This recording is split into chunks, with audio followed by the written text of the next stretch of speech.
I said it costs what it costs, but you charge what you are worth, and then you are paid what you are perceived to worth. So when you charge what you're worth, you better have in mind to ask for it. So I'm just going to do that briefly. That it goes this way, and I will just say that this particularly talks a lot about service providers. There is a side of product, especially if you're into real estate and some other kinds of product like that that requires consultation, that requires monitoring, that requires uh, serious information exchange and stuff like that. Every other product can be what the price they place on it, depending on who. But really, if you're into service providing services, if you're a service providing business, or you sell some kind of product, the likes of real estate or the likes of car, you can find this out anytime, any day, that you can, in fact, you can find this out, that it costs what it costs. You charge what you are worth, and then you are paid what you are perceived to worth. And once you clear that place, you now have to bear in mind that you better have in mind to ask for what you are worth. So if you are going to model a building for me, for instance, you have the gadget on ground already, and to a large extent, you don't even have to travel down to see the site before you can model it, and different other things like that. And the software, for what it is not even a paid software. This is me assuming now. I know some of those software, some of them can have paid stuff. But all of them are paid. Exactly. Okay. It's even good that they are paid. Now they are paid. Let's say your subscription per month or per year. Let's say your subscription per year is $100, for instance, and I want to model your house, and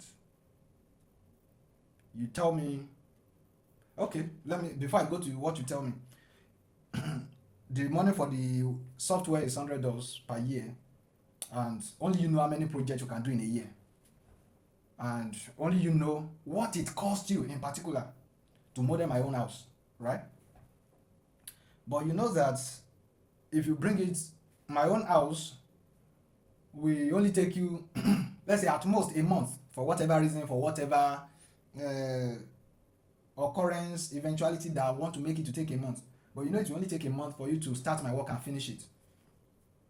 That means out of that $100, maybe you are spending, maybe $10 belong to me or less. And then you look at the time it will take you, your reasoning and everything, and you look at everything together by your normal gauge. With $100, you are more than in enough profit.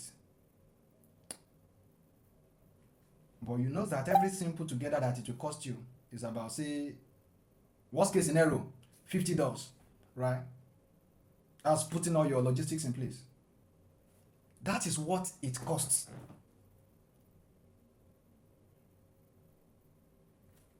That is, there's no way you want to do it. There's no amount of breakdown you want to do. It will still cost you around that $50.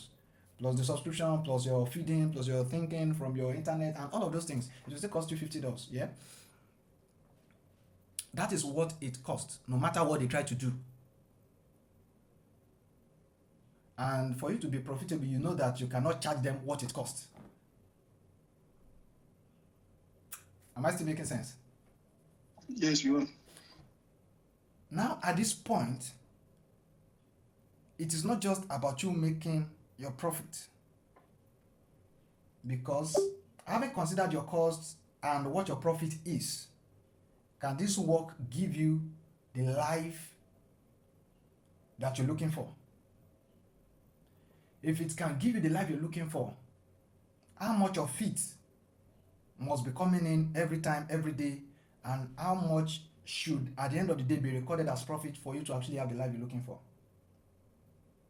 And secondly, how are you actually seeing yourself? And all of that put into place is what you are worth, and that's what determines what you charge. So it is possible for you to be worth less than what a project costs. And what it means is you don't even have what it takes for you to make a profit from that work, let alone you having the life you desire from the work. Have you ever submitted bill for somebody and you are afraid that, am I not charging too much? Has it happened to anybody here? It don't happen to me. And sometimes not even because maybe they can afford it or not, but somehow, some way in your mind, you're just like, this is too much.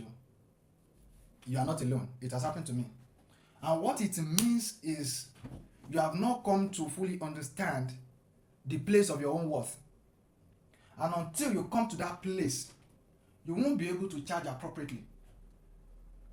And so therefore, if it costs what it costs, and we charge what we are worth, then what is the reason for negotiation? The reason for negotiation is to bridge the gap between what you are worth and what you are perceived to be worth. So that furthers to say that what you are worth is not exactly a figure, it's a range. And what you are worth is a range beyond your profit level. And if this is true, it then means whatever your negotiation is going to be with whoever is negotiating, you must be able to defend yourself to make sure that whatever you agree upon at the end of the day must still leave a gap in your profit zone.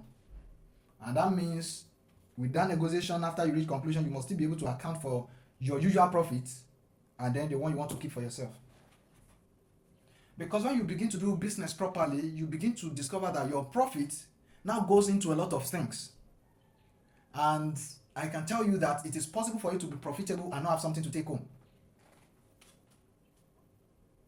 That's another level. So therefore, it costs what it costs. You charge what you are worth.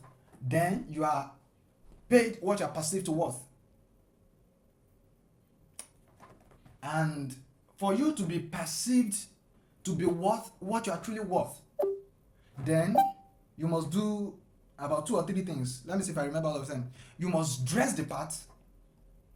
You must speak the part. And you must address the part. Yeah, I think those are the 3.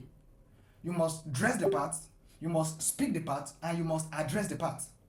And when I say you must dress the part, that is the way you look. A major percentage of the decision that will be made concerning a project is decided on your first appearance. Doesn't mean you have to wear designer, doesn't mean you have to wear any serious clothes. Of course, that depends on the industry you're in. But it simply means how you move, how you speak, how you talk, how you carry yourself at that point where you are defending yourself. You are not speaking with shaky voice, you are not afraid. So you must dress the part. Look like what you say you can do. So if you're an engineer and you're going to a site, not every time you have to wear suit, not every time you have to be in steel toe boot or carry helmet. But there is a standing that experienced engineers carries when they go to sites. So that must show you. So if you have been modeling houses for some time and you say to model this house is 50 million naira, and I'm saying, shouldn't be more than 10 million. It's not yours to argue. Right? If you have been doing it consistently, you'll be able to come confidently. In fact, at that point, all you may have to do is probably just smack, chuckle, and then say something that let us know you know what you are doing. So in some places on the dress the part, you may have to dress well, maybe wear a tie, maybe wear a suit, and make sure you're in good shoes. Sometimes it might just be you dressing to site, but to a large extent, the issue of dress the part is always in the posture you take, not exactly the clothes you wear. So that's on that side.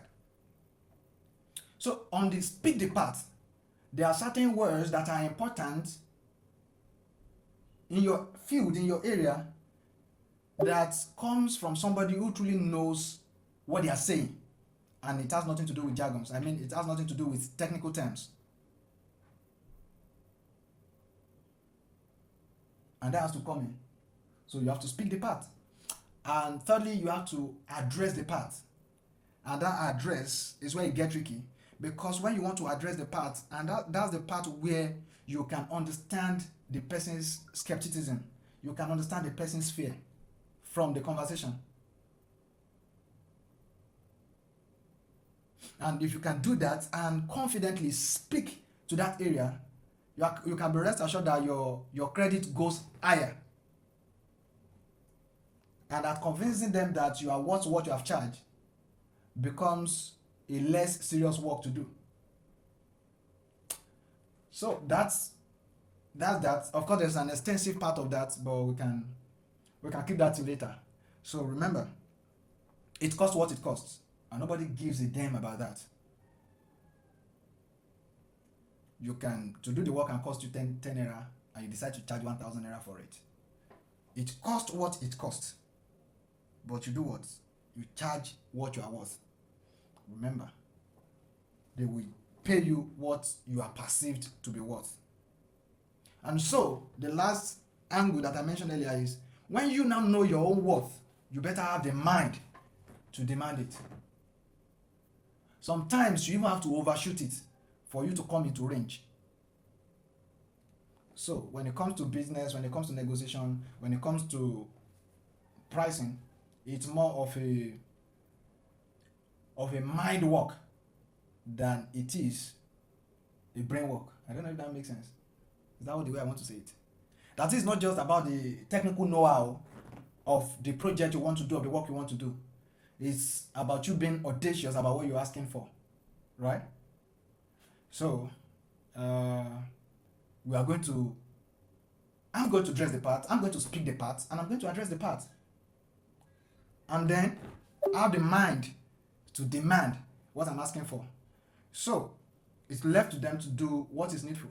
For whatever the case may be, it's not just about the technical know-how, it's about having the mind to ask for what you're truly worth. Will it be easy? No. Will your mind even shake? Yes. But you don't give up because your mind shakes. Sometimes you may have to fail one or two contracts before you fully come to that understanding where you have the mind to ask for it. But at any point in time, it always pays off for you to be able to have a mind to ask. All right, people. I think those are the two things I want to touch today. I hope this has been helpful to somebody. Praise the Lord. Hallelujah. I like that last one though. It costs what it costs. You tell you what you want. And you put what you are perceived to what also to. Yeah. Olofa. It happens to everybody. Yes, sir. Especially service providers. Mm-hmm. When you go do estimate like this, you go see the cost of material has all gone. Some of the salary. Mm-hmm. Before you now put your own service charge to it. But it is what it is. You have to tender the bill regardless. Yeah. If they pay, fine. If they don't pay, you go keep bumping on. Mm-hmm. So, yeah, it is what it is. Because at every point in time, you would have come across, at least for some of you who have read Psychology of Selling, or what's the name of that book? Those of you who have read Never Split the Difference. Which other book do I know? I'm not too sure. It's in sell like crazy. But for those who have read those books, you will see that to a large extent, what people are paying for, it's not exactly the work you are doing for them, even though that's the logic for what you are being paid for. But to a large extent, either poor or rich, beyond the work you're doing for them, they are paying for what they perceive you to worth. Have you given anybody a bill or quotation, or you say, this will cost 10,000 naira, and they'll be like, don't think about you, this should be 3K now. Karim did it for so. That's comparing you with somebody. They are trying to check if you are worth same thing as Karim. And now it is left to you and for you to say, no, Karim can do what he does the way he's doing it. But as for me, this is what I do. And what do you have to do to convince them that you are worth more? It's just something a little more, just to show. Sometimes it can just be the way you talk. The first ball I did in Ibadan, The only difference between me, according to the guy, the only difference between me and the person they wanted to give it to before was because I was able to explain some things to them about the project, not even the bill itself. And when they made the first payment, and we got to work, and I told them this is the problem we are facing, this is what, and I told you this earlier. Now you have to pay an extra of maybe 200 or 300k. That same day we were still on site when they made that payment. It is what it is. Sometimes it's not just about how much you know regarding the technicality of the work that you want to do, but the position, the pedestal, the view that you have given people about yourself. So once you're able to do that successfully, it's like saying you orientate them, you give them orientation, you give them understanding of who they are dealing with. And as a result of that, they have to either comply or go and get whatever they can get elsewhere. But if they are going to get what you offer, then they will have to deal with you on your own terms. And that makes sense too. Yes, sir. All right. So that will be it for this morning. Thank you for coming to my TED Talk.